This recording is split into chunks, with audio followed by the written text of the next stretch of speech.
Audio Jungle.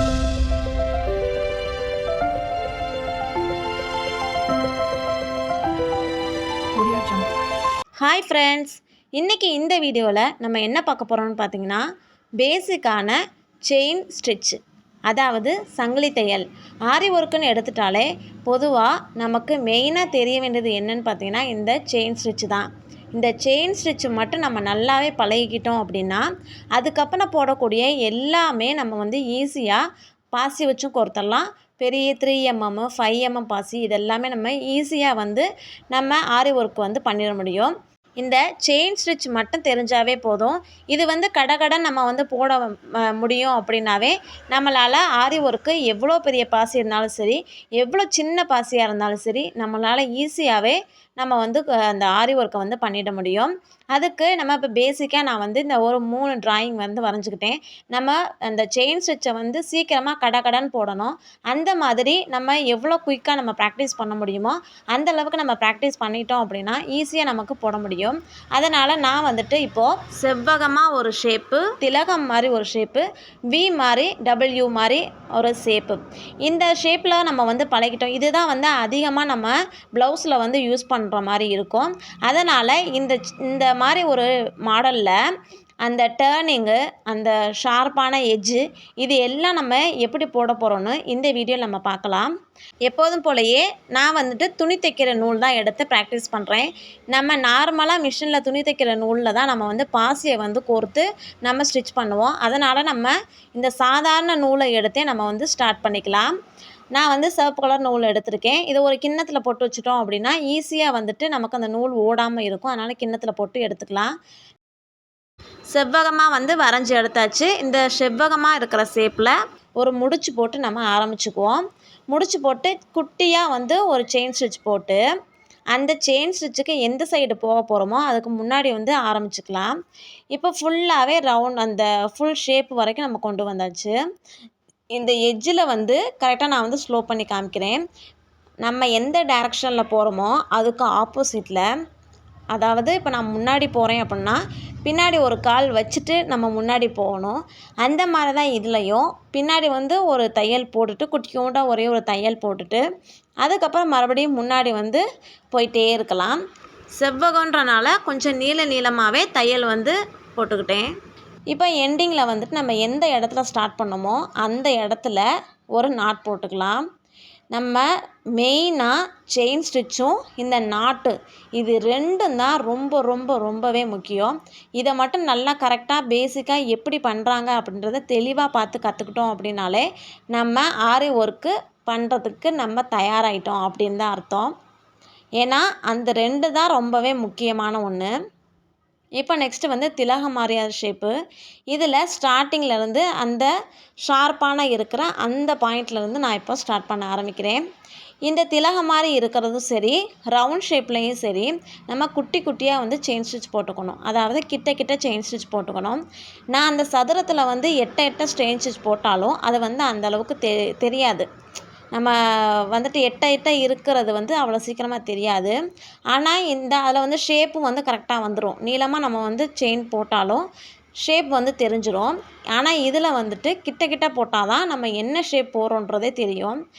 நம்ம எட்ட போட்டோம் அப்படின்னா அந்த திலக மாதிரியான இருக்கிற அந்த ஷேப் மாறி போயிடும்.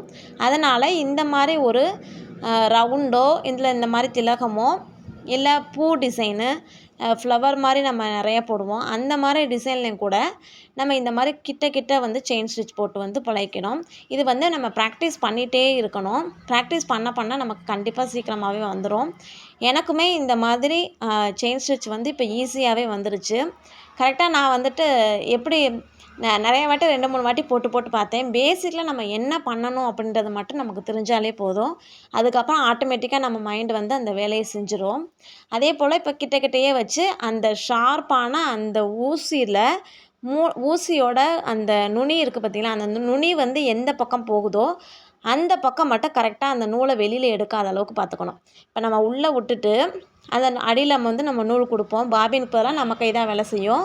அடியில் நம்ம நூல் கொடுப்போம். அந்த நூல் மேலே வரும். மேலே வர நூலை நம்ம கேர்ஃபுல்லாக ஹேண்டில் பண்ணணும். அந்த நூலை விட்டுட்டோம் அப்படின்னா மட்டும்தான் நமக்கு பிரச்சனையே. நூலை விடாமல் நம்ம அந்த செயினை வந்து உள்ளே விட்டுட்டு எடுக்கும் போது அடுத்த இதுக்கு நம்ம உள்ளே வைக்கும் போதும் அந்த நூல் வந்து வெளியே எடுக்காமல் இருக்கணும். அந்த அளவுக்கு நம்ம ப்ராக்டிஸ் பண்ணிட்டாவே போதும். நம்ம பாசி வச்சும் ஈஸியாகவே கோர்த்துடலாம். கடைசியில் எண்டு நாட் வந்து இந்த மாதிரி போட்டுக்கணும். எண்டு நாட்டு போட்டால் மட்டும்தான் இந்த சங்கிலி தையல் வந்து அந்து போகாமல் இருக்கும், டக்கு டக்குன்னு எடுத்துகிட்டு வராமல் இருக்கும். நம்ம வந்துட்டு தையல் மிஷினில் போடுற தையலை கூட நம்பிடலாம். ஆனால் இந்த சங்கிலி தையலை வந்து நம்ம நம்பவே முடியாது. ஒரு பக்கெட் கட் ஆச்சுன்னா அம்புட்டும் க்ளோஸு, ஆட்டம் க்ளோஸுன்ற மாதிரி எல்லாம் முடிஞ்சு போயிடும். அதனால் இந்த செயின் ஸ்டிச்சில் மட்டும் இது அங்கங்கே வந்து நம்ம நாட் போட்டுக்கிட்டாலும் கூட தப்பு கிடையாது. நாட் போடுறது அப்படின்னா இந்த மாதிரி நாட் போட தேவையில்லை.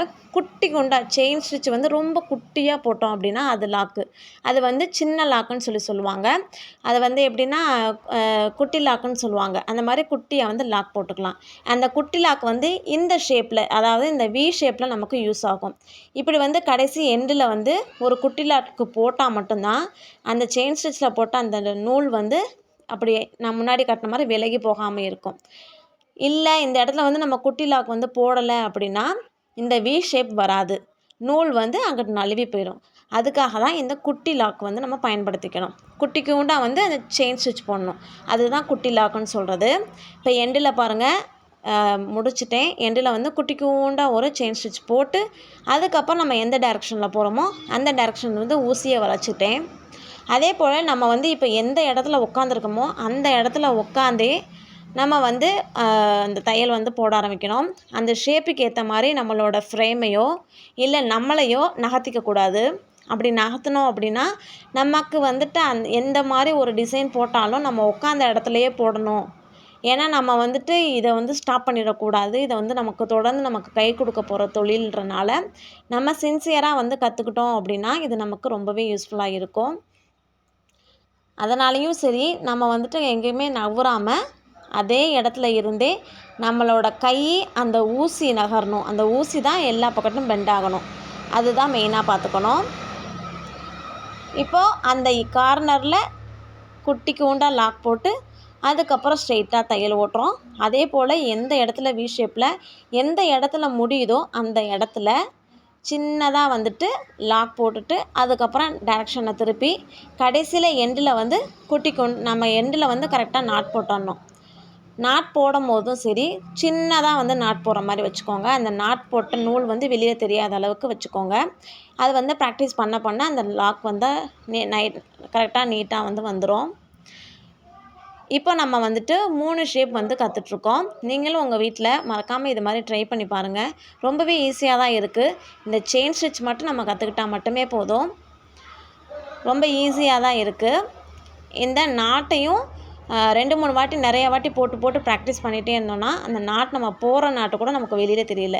இன்விசிபிளாக நம்ம ஆரி ஒர்க்கில் வந்துட்டு கிளாஸுக்கு போய் எப்படி பழகுறாங்களோ அந்த மாதிரி நீட்டாக நம்மளோட இல்லத்தரசி ரூபினா யூடியூப் சேனலை நான் உங்களுக்கு சொல்லித்தரேன். என்னோடய சேனலை மறக்காமல் சப்ஸ்கிரைப் பண்ணிக்கோங்க, லைக் பண்ணுங்கள், எனக்கு கொஞ்சம் மோட்டிவாக இருக்கும். இதெல்லாமே நான் வந்து ட்ரை பண்ணி பார்த்தது தான். அந்த பாசி வச்சுலாம் ட்ரை பண்ணேன். நிறையா சங்கிலி தையல்லாம் போட்டு ட்ரை பண்ணி பார்த்து தான் எனக்கு இந்த மாதிரி நீட்டான ஒரு ஃபினிஷிங் கிடச்சிருக்கு. இதே வந்து நம்ம ஃப்ரேமுக்கு அடியில் நான் என்ன பண்ணியிருக்கேன்னு பாருங்களேன்.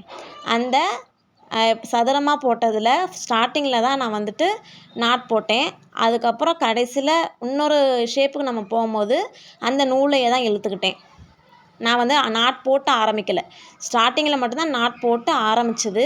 அதுக்கப்புறம் முடியும் போதும் கையில் வந்து நம்ம நூலில் முடிச்சு போடுவோம்ல, அந்த முடிச்சு போடாமலேயே ஒவ்வொரு ஷேப் வந்து முடியும் போதும் அடுத்து அப்படியே யூஸ் பண்ணிக்கிட்டேன். இதே மாதிரி நம்ம போட்டு ப்ராக்டிஸ் பண்ணும்போது நமக்கு வந்து ஒவ்வொரு வாட்டியும் நாட் போடணும்னு அவசியம் கிடையாது. ஓகே ஃப்ரெண்ட்ஸ், இந்த வீடியோ உங்களுக்கு ரொம்பவே யூஸ்ஃபுல்லாக இருக்கும் நம்புகிறேன். நெக்ஸ்ட் வீடியோவில் உங்களை நான் சந்திக்கிறேன். Bye friends. ஏதோ சென்டிமெண்டா கேக்குறானே, போடா போகுதுண்ணே, ஒரு குத்து குத்துண்ணே, அப்படியா?